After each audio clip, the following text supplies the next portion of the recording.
All right. Hello, everyone. Welcome to this month's demonstration of the Geonexus Integration Platform. We're going to go ahead and kick it off for the sake of time today. You're here for today's demonstration, maintaining the hydrant lifecycle through no-code bidirectional integration between IBM Maximo and Esri ArcGIS. My name is Katie Majewski, and I'm a marketing coordinator here at Geonexus, and I'm happy to be joined by Josh Swenson, our VP of Revenue Operations, to help me address some of the questions you might be having after the end of the demonstration today. Today, we're going to be showing a recorded demonstration of Akshita, one of our senior software developers, featuring the no-code IBM Maximo and Esri ArcGIS connectors within the Geonexus Integration Platform. Akshita will provide a more comprehensive overview of the workflow within the demonstration, but at a very high level, we will be exploring 3 different demo scenarios, allowing you to visualize changes made by a user to an asset record in Maximo and GIS, and then see how these changes are seamlessly reflected into either system using the platform.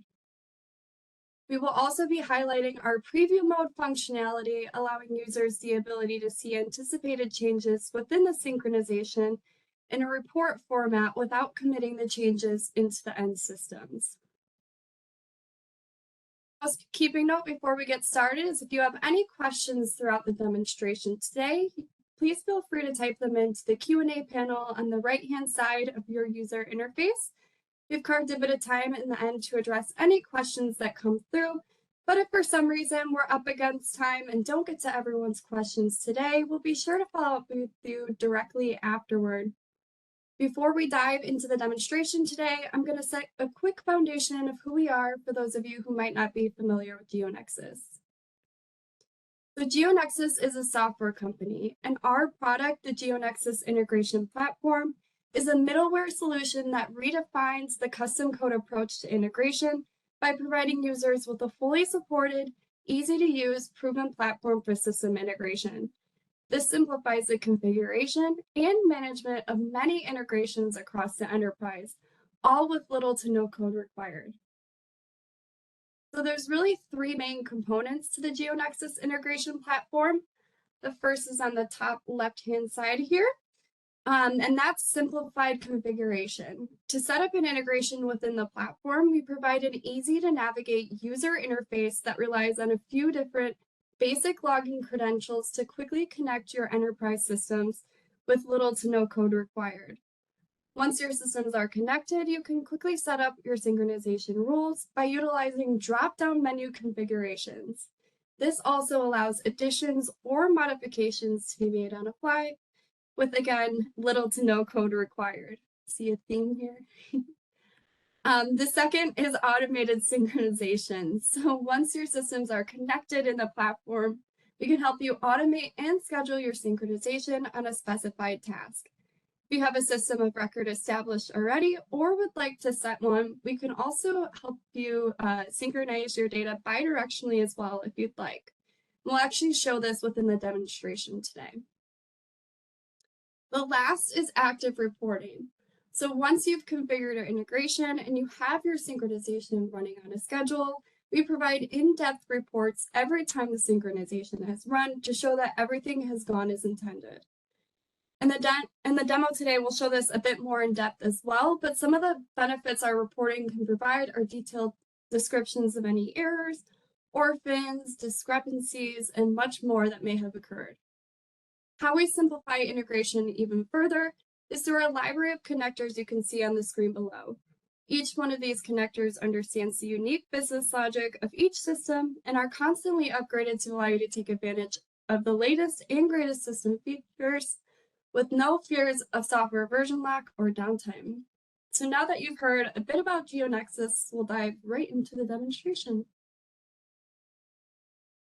Thank you for a quick overview. I just wanted to walk through our demo scenarios today before I show off the use cases in our platform.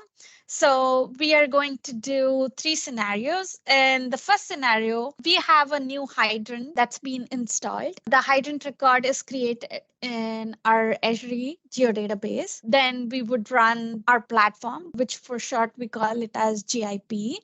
And then we would go and look into our Maximo system and see the hydrant has been created. In this scenario, because the hydrant is an asset, in Maximo, they are created differently. So they have a location and an actual asset. So first we would go ahead and create the location and then link that location to the asset. So that would be our first scenario. Here for the demonstration, I just have an hydrant, but that could be any asset that has a location and actual asset entity. So our second scenario is we have the hydrant that we created from our Esri. We will go ahead and make the changes to that hydrant in our IBM Maximo. We will execute GIP again, and then we'll see how that record is being changed or updated in our Esri end system. So it's the same record, but as we know, most of the scenarios we create from one system to another, and then we do updates to that record in that system. So this workflow will show bringing back the updates from Maximo back to Esri on the hydrant record. So this would be our second scenario. And then we have another scenario where I would be demonstrating the work orders that are in Esri, which we will create into our Maximo. And we are going to run this in preview mode. So our Geonexus Integration Platform has 2 modes. One is a commit mode, which actually makes the changes into our end system. And another is preview mode, which will show you what it would be if it were to be created in the end system. So it will show you all the changes it would make to your end system. So in this scenario, we would have a work order that's in GIS. I have an ArcGIS online connection here. So say one of the person creates a work order on the map on Esri, we would then have Geonexus Integration Platform executed, and then the work order is created, and we can see that in the preview mode report, which I'll walk through during our demo. Switch to the platform. So this is our Geonexus Integration Platform. Here we have connections. If you right click, you can see different flavors of connections that you can connect with. Today for the demo, I do have an ArcGIS Online and on-premise geodatabase connection. You can also use services online or enterprise if you have that in your organization. And for Maximo, we use Maximo REST services to communicate.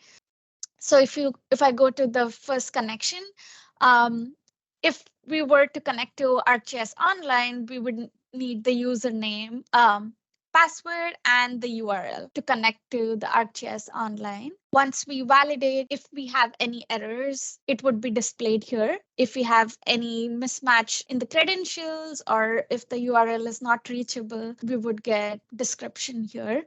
Moving on to the geodatabase connection. For geodatabase connection, it's similar to connecting through ArcMap or ArcCatalog, where we have instance database, username, and password. GIP can talk to different versions. So you can synchronize to any version other than default, or you can also synchronize with a default version. We do have validate on each connection screen that validates your credential and gives you a feedback if one of the entered values are incorrect.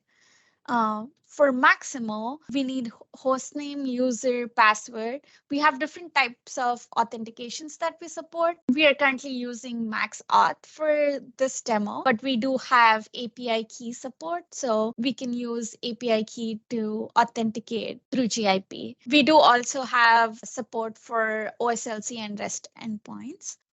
We do have an info button that will tell you everything about the Maximo system that you're connecting with, the server behind it, the version. So it usually helps us during the debugging and to know the connectivity. Before I go into the workflow, I wanted to show the hydrant that we are going to bring from our GIS into Maximo. Just for the time constraints, I already created a hydrant. So here is the hydrant that we'll be synchronizing with. So our hydrant has the Maximo asset number link and a location. So first, using the same asset, we'll create a location into Maximo, and then we will go ahead and create an asset. I can quickly go into Maximo assets.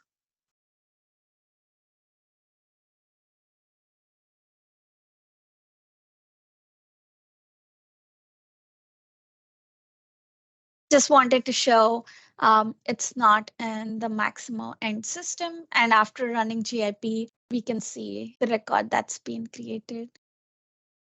So GIP has a concept of data sets. It helps us logically divide the workflows within the application. So first data set, I have creating locations. So within a data set, we have data sources. Data sources act like a view for us from where we would be extracting data. So for this demo, I do have connecting to a database and a W hydrant table. And then you can use any where clause. I'm just filtering that one new record that has been created just for the time constraints. But you can use a SQL where clause here to filter your data depending upon the lifecycle status or a certain criteria of time, date, or you can even use subselects within the where clause here. It's just to filter the data that you're synchronizing between the GIS and Maximo. For geodatabase, we do have support for related attributes, connected attributes. We can handle the linear splits, and we can do geospatial transforms. So we have space shape tab to handle the geo transformation. Moving on to the locations. This is a Maximo REST data source. For Maximo REST data source, we do have an entity. Organization ID and site ID, they're optionals. So if you do have one, you could pick them from the dropdowns. And similarly, there's a Maximo where clause that you can put into the REST data source for filtering. We do support related attributes, object structures, and owner entity, meaning creation of the records that need an owner or a parent into Maximo as part of Maximo data source. As I talked earlier, we would be creating the location from Esri to Maximo. So these are the mappings that we would be doing. So we will be bringing in the type and the status for the location from Esri. And for our second data set, we have a similar setup, but here we are looking for the object ID in this and equipment number here. So you can use your where clauses in different ways to filter it. It's the same table on the Esri side, but on the Maximo side, we will be going into the entity asset. So this is to create asset into Maximo. So here I have a status filter to active and asset number to the one that we're going to create. So the first workflow here is to create the asset. So we have different attributions mapped here from Esri to Maximo. Defaults are the ones that you can assign. So if there's a constant value and you do not have that value in your source, you can set that as part of a default in our synchronization rules. We do have calculated values if you want to do some transformation to the existing data. And we do have value lists as well. that are mainly used for domains. So we know that different systems have different ways of storing their data, and domain backed is one of the largely used, right? And the domains are not the same in each system. So Esri could store it in the numeric form, and Maximo can have an alphanumeric for the same thing. So value lists help us do that translation for us. So I'll quickly run this workflow. So this is our console view. We can run Geonexus Integration Platform in two modes. This is the manual mode. You can start it just like I started from the user interface, or you can, once it's all set up, configuration is all good, you can do weekly, nightly, or hourly, depending upon the criticality of the data. There is a setting to run in near real-time mode. So what that does is it does run GIP in background continuously, polling for changes. And that's mostly used for critical data where you would like to see the changes as quick as possible in your end systems. So if we look at the console view, we can see that there was one create of location and one creation of asset. I'll quickly go to the reports. Our report is like an executive document. Every run has a report generated at the end. So it does have different sections. I'll go through them. The final status report looks identical to our console view. So it keeps the record of number of records extracted. If there were any creates, we can see there was one create of location, one create of asset here, and then one creation of work order here. So if we had any errors during the execution, say when we sent a request, the API was not responsive, or we sent in a data and the end system's metadata did not match, in all those cases, we'll get back the error and we record the error in this section. And the records that were affected by the error move to the discrepancy section, so we can view if what the data was sent. It'll help us to identify if there's any data changes that we may have to do. The orphan section lists the orphans from each site. That usually helps us look into it to do the cleanup or look why there's no matching record on the either side. We use links mainly for asset swaps. We know that the assets need to be replaced time to time due to the age, or maybe it's not repairable. So then we usually update those assets on the next run, because the asset number changes, we have an alternative link to its location.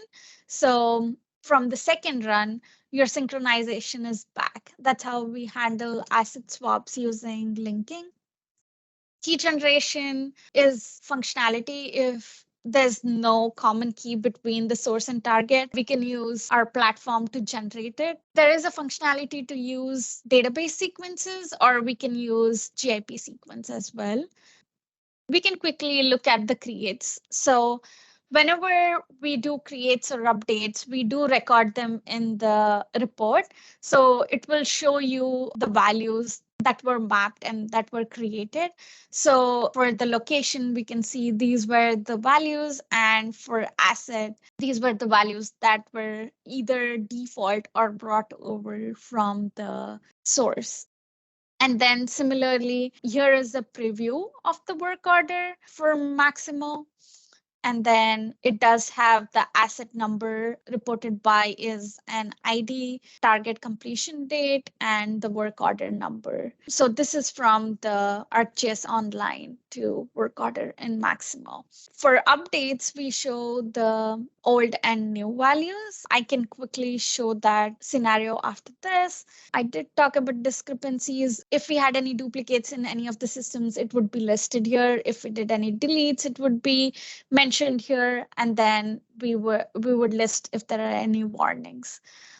I can quickly go here, and then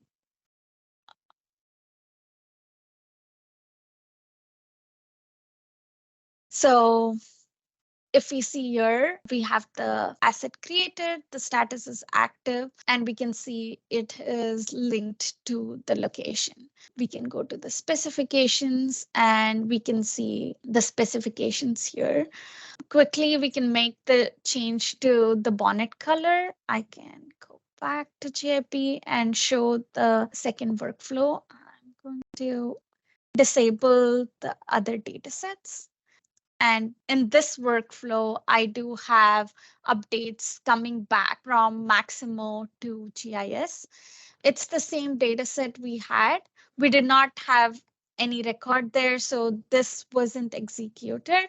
Now that we have a record, I'm going to make a change in the Maximo for the bonnet color specification, and we'll see that come back to our Esri. So let me quickly go here. I'm going to change this to yellow. Save the changes. We'll go to GIP. Quickly start the synchronizer. So if you're working with certain data sets, you can enable or disable them. So I disabled the other two data sets. So now only the Hydrant data set would run. So as you can see, there was one extract from each side, extraction of specs. There was one change. We can quickly open up the report again. So there's a new report. Final status is similar. We just have that one data set. And if we quickly go to the update section, this is a commit mode. It'll show us the old value and then what was the new value that we changed into Esri. So we can quickly go here. It usually doesn't change here unless I refresh my editing. So let me. So if you can see, the changes are brought back into Esri where it's yellow.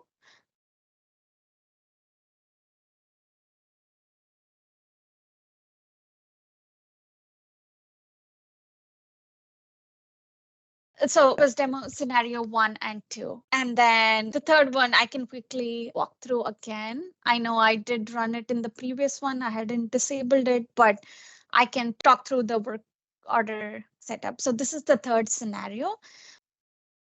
So here I do have an ArcGIS services configured. So we would need the service, the layer, and then the work order ID. That's the key. And then on the work order, we would select the work order entity. So this is the organization and this is the site. And similarly, you can filter the status. If work is in progress, if it is waiting for approval, those statuses can be changed here. So I'm going to quickly run this again. Note that this is preview mode, so it's going to show what it would be if it were to be created. So if we look at the attribution, we do have a default for the status and then different fields like the dispatcher ID, the due date, completion date, and the nodes for the creation of the work order. Go back here.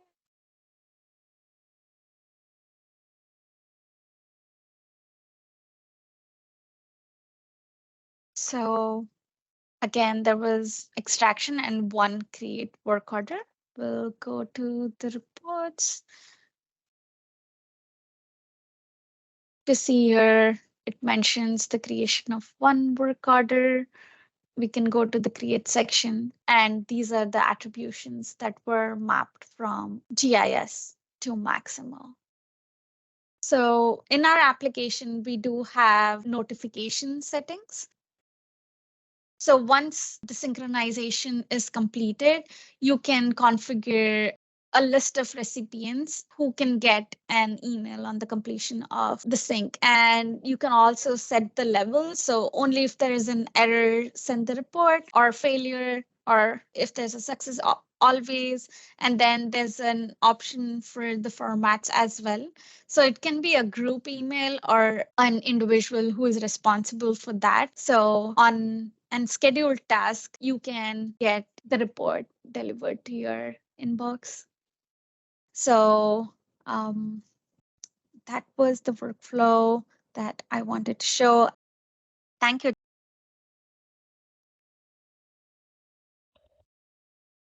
All right, and while I give you guys time to type in your question, I just want to mention that this is only one of the many use cases enabled by the Geonexus Integration Platform.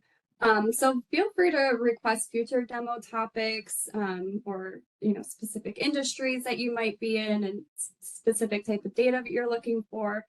You can put that in the Q&A panel, or there will be a survey after the demonstration. You can also reach out to me personally as well. I'll provide some of our contact information afterward.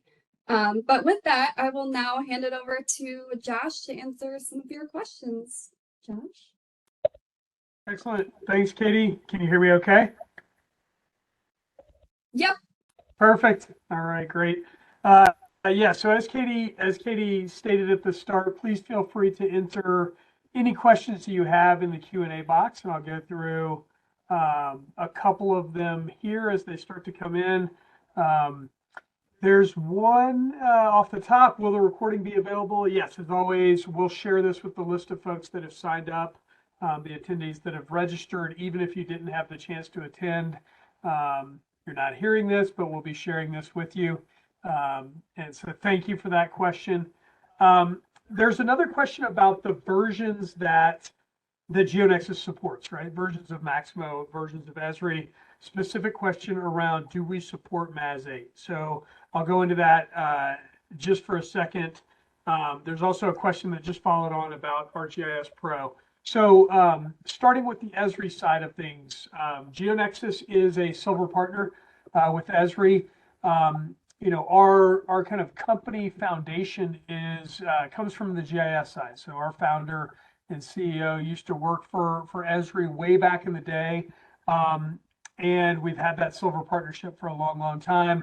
And the answer to that is yes, we do indeed support Esri and all the different applications within Esri's product portfolio.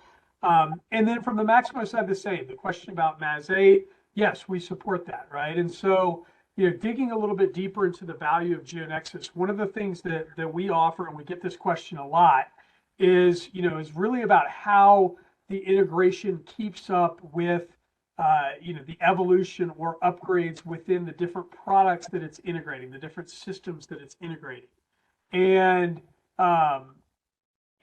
so when we're offering Geonexus or the Geonexus Integration Platform as kind of that middleware between, one of the values we're offering is our development team, and our product strategy team is really keeping up with those different iterations of the product and making sure that we support them as they come out, right? So that there's no what we call version lock, right? There's no locking of the product and, as you try to upgrade. So hopefully I've answered all the specific questions around that. And then just reading through a couple more here. Yeah, so there's a question about supporting field maps. The answer to that is yes, Amy, thank you for the question. Buried in that, or maybe on top of that is a question around the utility network. So, building on the last answer, yes, Geonexus already supports the UN as well as the GN, obviously. And then in terms of, field map products that are built on top of Esri, yes, we support those as well. Working through this a little bit more. Yeah, can you schedule the synchronization to run, a certain number of minutes? So that's a great question, Ben. So I'll dig into that a little bit.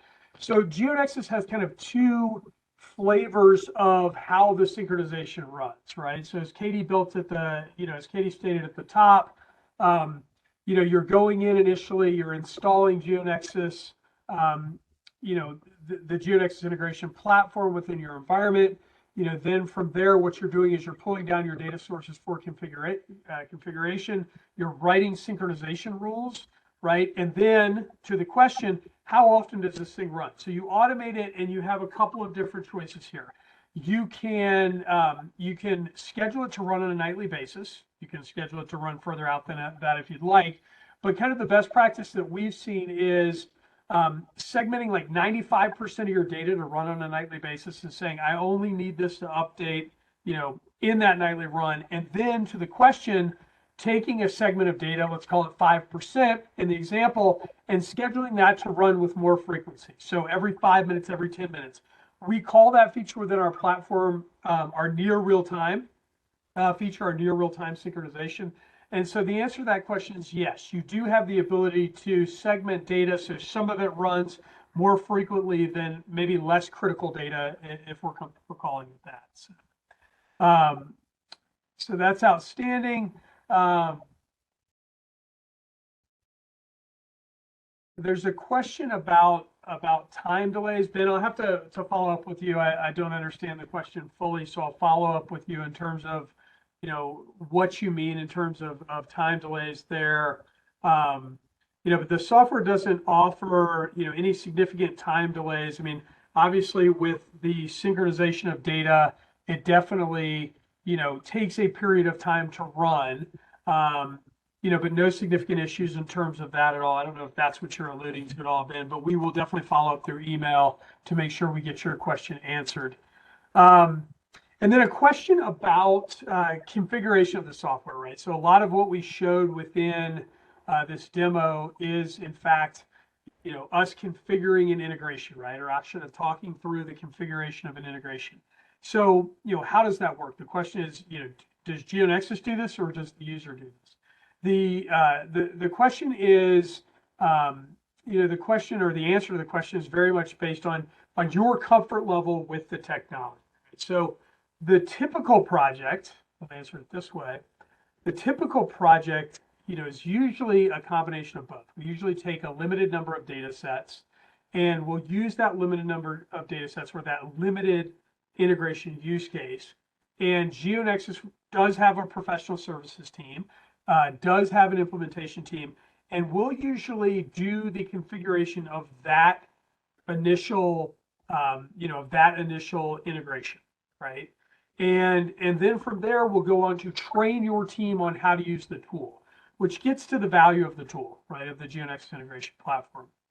One of the things that we want to provide your integration is the ability to set up and manage integrations on your own. The whole idea of the Geonexus Integration Platform is that it doesn't have to be something that you're turning over to developers to get your integration worked on or set up, right? And so our goal is to, through the first initial project, which we typically call an onboarding project, is to use that limited use case, use those limited sets of data, configure those for you as a way of training you on how to use the tool. And so, great question there. Our goal is really to turn it over to you and have you be the one that kind of powers the integration and manages the integration. With that said, a subscription to Geonexus comes with a dedicated customer success person that's checking in with you regularly, making sure that you're getting the value out of the software. This is after the initial implementation. And then we also have a full support team behind the product, right? Not only doing those updates to help the product evolve to meet the demands of the edge systems, but also a support team that's there to answer any questions you have, right? The subscription comes with a full customer support portal that includes knowledge-based articles to kind of help you read through any troubleshooting you want to do on your own, and then a ticketing system, a customer portal where you can actually put in any questions or needs that you have.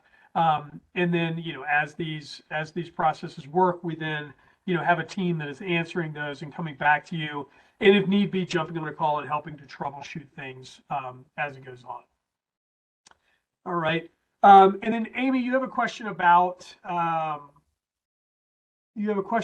editors, and it looks like seats. There's a couple of questions in there. We can follow up with you on those. But Geonexus, the software subscription, is not based on the number of seats. It's based on the number of records. So we do allow the ability to have multiple people that are using the product. And again, we're not pricing off the number of seats. So if you have a large number of folks that are working in Esri, it won't impact that.